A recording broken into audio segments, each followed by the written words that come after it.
I'm Ken Leon Guerrero, spokesperson for Guam Citizens for Public Accountability.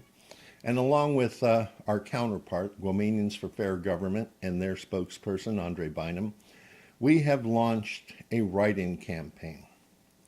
The reason we have launched a write-in campaign can be found in the Declaration of Independence, which in the first part says, governments are instituted among men, deriving their just powers from the consent of the governed.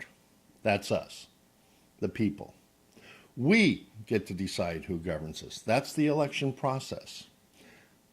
However, the political party system here on Guam has collapsed. We no longer have any true distinction between Republican and Democratic platforms. It's just like softball teams. We have a red team, we have a blue team. No real difference between the two teams based on the last 20 years. And that's sad. And through the write-in process, we are going to take control of the reins of government out of the hands of political parties and well-connected political insiders and put them back in the hands of the people where they belong. You see, a write-in campaign is how we tell political parties that they are not listening to the people. All we have to do is look at the results of the 2018 primary campaign, where we came out of the process with a choice of two unpopular candidates. And it's really unfortunate because instead of choosing between the best of the best, we are now being forced as a people to choose among which candidate we think is less unpopular. I mean, it's a sad comment on our political process here on Guam when the Republican Party says, vote for Ray, Lou is worse, and the Democratic Party says, vote for Lou, Ray is worse. That's why we've launched this write-in campaign, to give the people of Guam another option.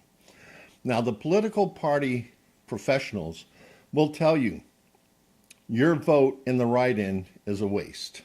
Nothing could be further from the truth.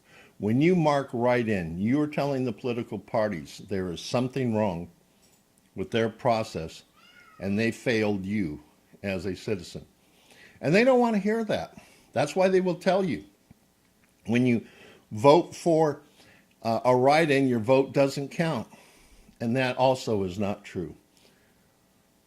Your vote counts when they count it. But right now, the political parties are making sure the 907 votes aren't counted.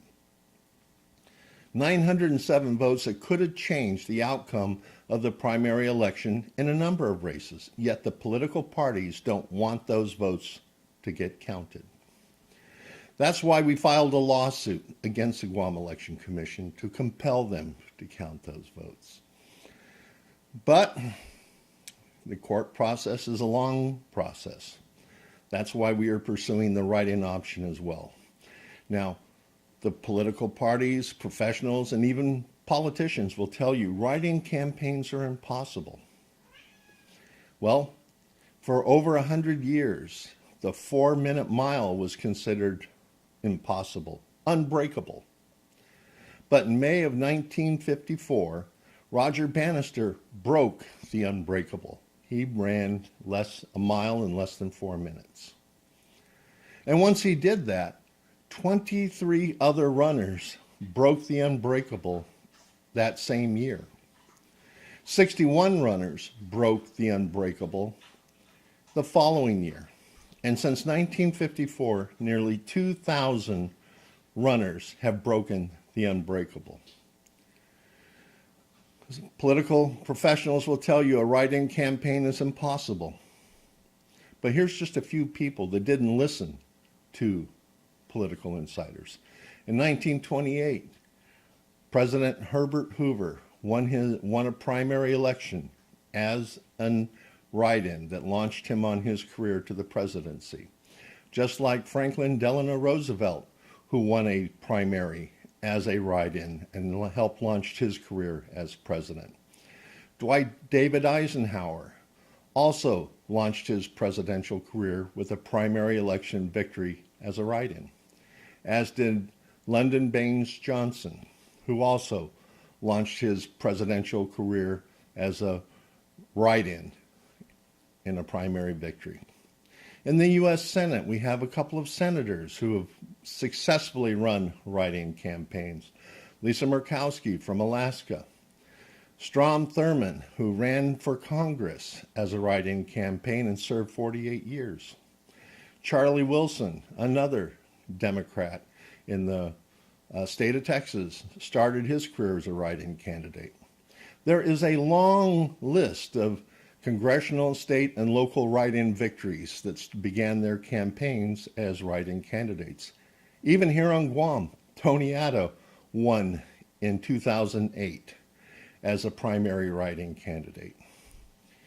So that's why we are executing the write-in process, because we believe in a better future for our island, for our children, our grandchildren, and great-grandchildren. The effort will be worth it. It's more important for us that we get a great leader into Adelup than getting a party into Adelup. And that's why we have a reason to believe that the write-in effort will be worth it. So this November, on the ballot, you will see 3 categories: Democrat, Republican, write-in. It is very important that we mark the oval completely on the write-in. That will tell the computer this is a write-in ballot. Then we put the name of the candidate, spell it out and print it, Frank Uggan, for governor, and then print Alicia Limtiaco in the space provided for lieutenant governor. That's how we, the governed, give our consent to a leader of our choice, not the political party's choice. And that's how we take control of the government out of the hands of well-connected political insiders and put the reins of power in the hands of the people where they belong. Like this video, share this video, and this November, vote for the write-in, Frank Uggan, Alicia Limtiaco. And believe that we have a better future ahead for our children, grandchildren, and great-grandchildren than the past we leave behind us.